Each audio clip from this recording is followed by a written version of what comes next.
nag-react ang China. Pero bakit nang maaresto ang presidente ng Venezuela, agad nag-react ang China?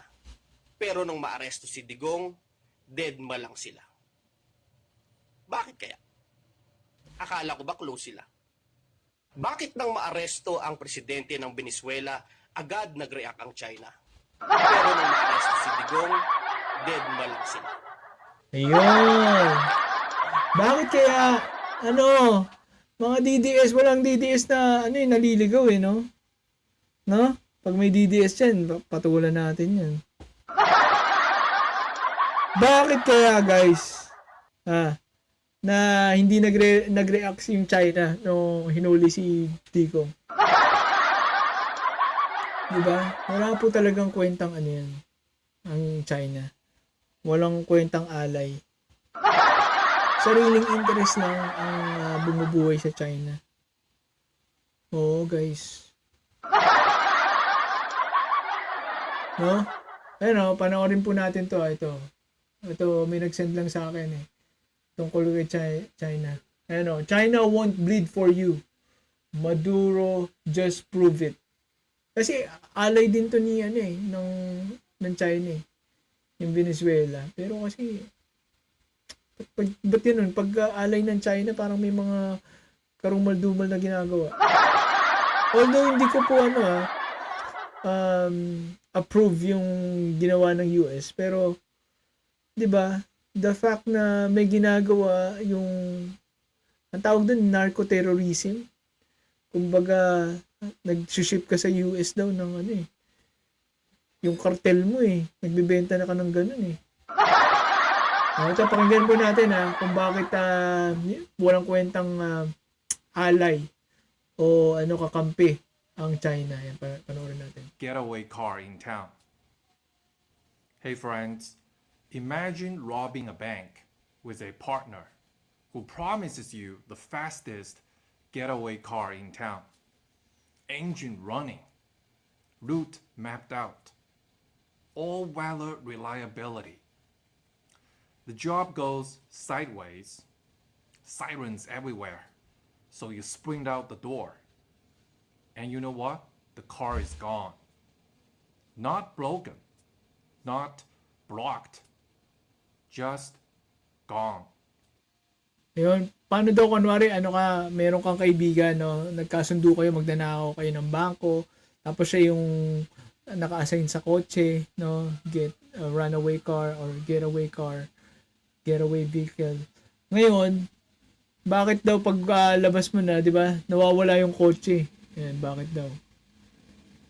And that's what it means to be China's partner. Because today, Venezuela's president, Maduro, ran for the exit. And you know what he found out?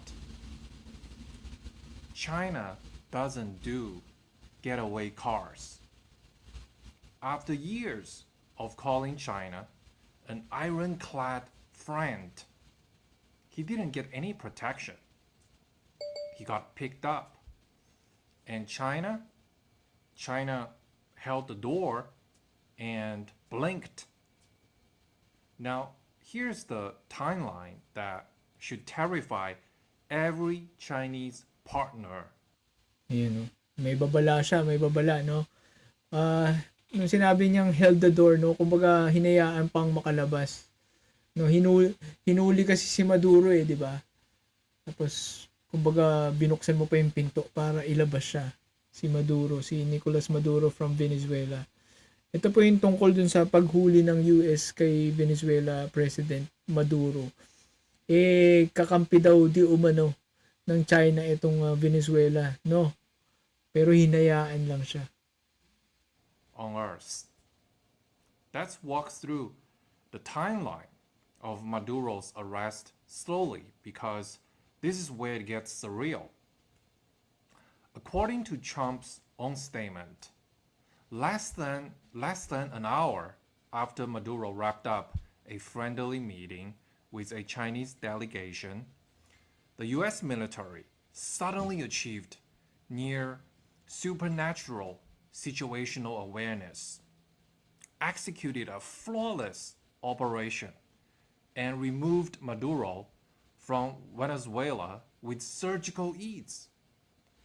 No confusion, no prolonged chaos, no desperate last stand, just precision. So let's be blunt. The Chinese envoy shows up. The target becomes stationary. The fog of war evaporates, and the US collects its men right on cue. What an astonishing display, of what Beijing likes to call a all-weather strategic partnership. China provides the hospitality, the US collects the guest. Ganun pala yung nangyari. So, ang akusasyon po niya, nag-meeting pa daw po itong si Maduro dun sa mga Chinese, no? Ngayon, kaya nakita nyo ba, ang bilis nahuli yung Maduro? 'Di ba? Ako rin nagtataka ako ba't ang bilis naman nahuli yun? Unless, ang iniisip ko, baka naman nagkuntsabahan na itong US saka itong si Maduro, no? O sige, hulihin nyo ako. Kayo na magpatakbo nito. So, ganyan, no? Ganun ang ini-thinking ko Pero ito, may ibang teorya pala to. Ang sinabi niya, nakipag-meeting muna daw si Maduro sa Chinese. Tapos itong si Chinese, o itong mga Chinese, ang nag-surrender kay Maduro. Ganun ba ang ibig sabihin daw ng partnership? Kaya pala yung sinasabi niya kanina, held the door, no? Kumbaga, binuksan pa nila ang pinto para hulihin itong si Maduro. Yun pala ibig sabihin niya. So, may ganun palang teorya na China ang nagbigay kay Maduro. Hindi, no? Mapapakinggan pa natin.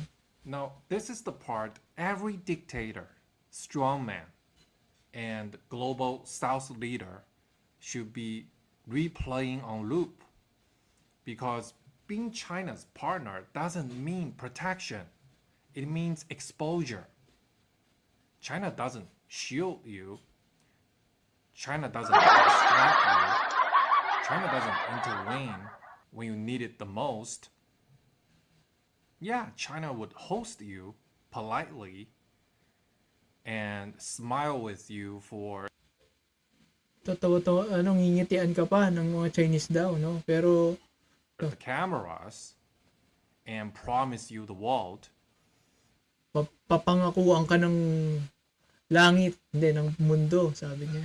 And then, step aside when pressure escalates.